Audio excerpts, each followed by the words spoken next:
Jujutsu Kaisen season 2 episode 21। तो episode की starting होती है और हमें शिबुया का सीन दिखाया जाता है जहाँ पर हम टोडो और यूजी को देखते हैं जो कि माहितो से लड़ रहे होते हैं और माहितो अपने ट्रांसफिगर्ड इंसान से उनके ऊपर हमला कर रहा होता है और साथ ही माहितो अपने लास्ट डायलॉग को दोबारा रिपीट करता है और साथ ही यूजी से कहता है कि तुम्हारे पास लास्ट चांस है मुझे हराने का। जहाँ पर जो टोडो था वो वहाँ पर माहितो से कहने लगता है तुम तो मुझे भूल ही रहे हो। जहाँ पर टोडो दोबारा अपनी टेक्निक का यूज कर माहितो को चेंज कर देता है यूजी से, जहाँ पर यूजी दोबारा माहितो के ऊपर हमला करने के लिए आता है। पर जो माहितो रहता है वो वहाँ पर अपनी बॉडी को 2 पार्ट में स्प्लिट कर लेता है और एक बॉडी वहाँ पर यूजी और टोडो से फाइट कर रही होती है और जो दूसरी बॉडी थी वो वहाँ से दूसरी तरफ भाग रही होती है। जिसके बाद जो माहितो रहता है वो कुछ वीक सोल्स का यूज कर एक और ट्रांसफिगर्ड ह्यूमन बना लेता है। जो ट्रांसफिगर्ड इंसान था वो कोई सिंपल ट्रांसफिगर्ड इंसान नहीं था, वो काफी पावरफुल था। जिसके बाद हम टोडो को देखते हैं जो कि सोचा होता है उसकी दूसरी बॉडी में कम पावर होगी, इसलिए जो टोडो था वो वहाँ पर माहितो की दूसरी बॉडी से उसे चेंज कर देता है। पर ऐसा स्विच करने से कुछ होता नहीं। जिसके बाद जो वो क्रीचर था जो कि माहितो ने बनाया था वो टोडो को वहाँ पर मारने लगता है। जो टोडो था वो अपनी टेक्निक का यूज कर अपने आप को स्विच कर उस क्रीचर के पीछे लिया था और उसे एक पंच में वहाँ पर मार देता है। जिसके बाद बस जैसे 2 क्रीचर और टोडो के पीछे आ जाते हैं। दूसरी तरफ हम माहितो को देखते हैं जो कि अपनी दोनों स्प्लिट बॉडी को एक जगह कर लेता है और यूजी से वहाँ पर फाइट करने लगता है सीरियसली।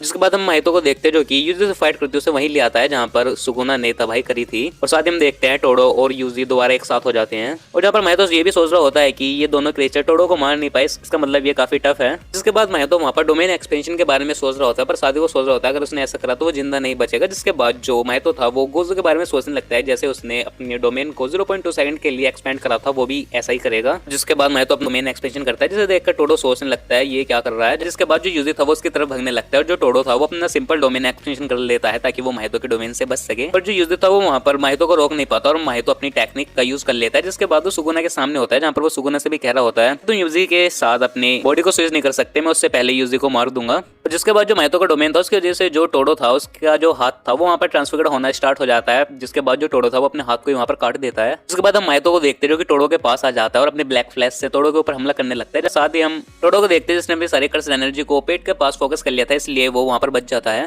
साथ हम देखते हैं जो माहितो उसकी टेक्निक वापस आ गई है, इसका मतलब वो किसी को भी टच कर उसे ट्रांसफिगर कर सकता है। जहाँ पर हम टोडो को देखते हैं जिसके लॉकेट का थ्रेड वहाँ पर टूटने वाला होता है, वो टूट कर नीचे गिर जाता है। जैसे वो लॉकेट नीचे गिरता है उसके अंदर हम देखते हैं उस यूजी और टाकड़ा की पिक्चर्स होती हैं और यहाँ पर हमें एक सॉन्ग वस्तु दिखता है जिसकी वजह से टोडो के अंदर भी वहाँ पर पावर आ जाती है और वो वहाँ पर माहितो को पंच कर देता है। उसके बाद वहाँ पर टोडो माहितो को मारते हुए फ्लैप कर उसको यूजी के साथ स्विच कर देता है। जिसके बाद जो यूजी था वो एक पंच वहाँ पर माहितो के फेस पर ही मारता है। जहाँ पर यूजी रहता है वो टोडो से रिलैक्स करने के लिए कहता है और वो कहता है वो अब खुद मारेगा माहितो को। जिसके बाद हम माहितो को देखते हैं जो कि खुद को ही टच कर लेता है और वो खुद ही एक ट्रांसफिगर्ड क्रीचर बन जाता है जो कि काफी पावरफुल था। जहाँ पर जो माहितो था वो वहाँ पर यूजी से कह रहा होता है कि वो उसे मारकर दोबारा जन्म लेकर अपनी दुनिया में जाएगा। जहाँ पर हमें माहितो यूजी की एक कन्वर्सेशन दिखाई जाती है वहाँ पर और जिसके बाद वो माहितो और यूजी की वहाँ पर हमें फाइट देखने को मिलती है जहाँ पर यूजी माहितो के ऊपर हमला करता है। पर जो माहितो की बॉडी थी वो काफी हार्ड थी जिस वजह से यूजी उस पर हमला नहीं कर पा रहा होता है। जहाँ पर यूजी सोच रहा होता है कि उसे ब्लैक फ्लैश पंच का यूज कर माहितो पर हमला करना होगा। साथ ही यूजी को वो मैक्सिमम आउटपुट के साथ उसका यूज करना होगा, पर साथ ही में बताया जाता है कि कोई भी बंदा ऐसा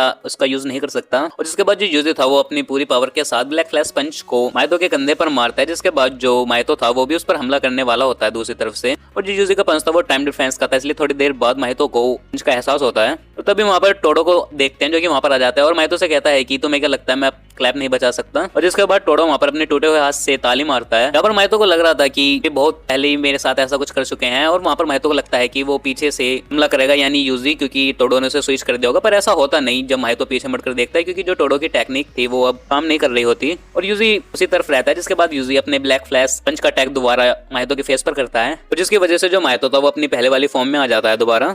और यहाँ पर माहितो अपने मुंह में से कुछ सोल्स निकालने की कोशिश कर रहा होता है, पर जो उसका स्टॉक था वो पूरा खत्म हो चुका था। जहाँ पर जो यूजी था वो माहितो को धमकी देने लगता है और उसके साथ ही कहता है कि तुम किसी भी फॉर्म में हो मैं तब भी तुम्हें मार डालूंगा, या फिर तुम अपना नाम ही क्यों ना बदल लो और चाहे 100 साल ही बाद तुम जन्म क्यों ना लो मैं तब भी तुम्हें मार डालूंगा। उसे सुनकर माहितो वहाँ पर पूरी तरीके से घबरा जाता है और वहाँ से भागने लगता है। जहाँ पर हमें एक जंगल का सीन दिखाया जाता है जहाँ पर हमें माहितो का कंपैरिजन एक खरगोश के साथ दिखाया जाता है जो कि भाग रहा होता है और जो यूजी था वो एक भेड़िए की तरह वहाँ पर माहितो को मारने के लिए उसके पीछे आ रहा होता है। और जिसके बाद माहितो वहाँ पर गिर जाता है और यूजी उसके पास आकर उसे एक किक करता है और वो दूर जाकर गिरता है। तभी वहाँ पर हम सुडोगेतो यानी कंजुको को देखते हैं जो कि माहितो के पास आ जाता है और वो उससे कहता है कि क्या तुम्हें मेरी हेल्प चाहिए माहितो। और इसी सीन के साथ इस एपिसोड का यहाँ पर एंड हो जाता है। तो आई होप आपको इस एपिसोड की एक्सप्लेनेशन पसंद आई हो। और हाँ, अगर आपको इसके पिछले एपिसोड्स की एक्सप्लेनेशन देखनी हो तो उसके लिंक भी मैंने इस वीडियो की डिस्क्रिप्शन में दे दिया, आप उन्हें कंप्लीट देख सकते हैं। तो इस वीडियो में इतना, मैं मिलूँ आपको नई वीडियो में नई फिर नई वेब सीरीज की एक्सप्लेनेशन के साथ। तब तक के लिए गुड बाय।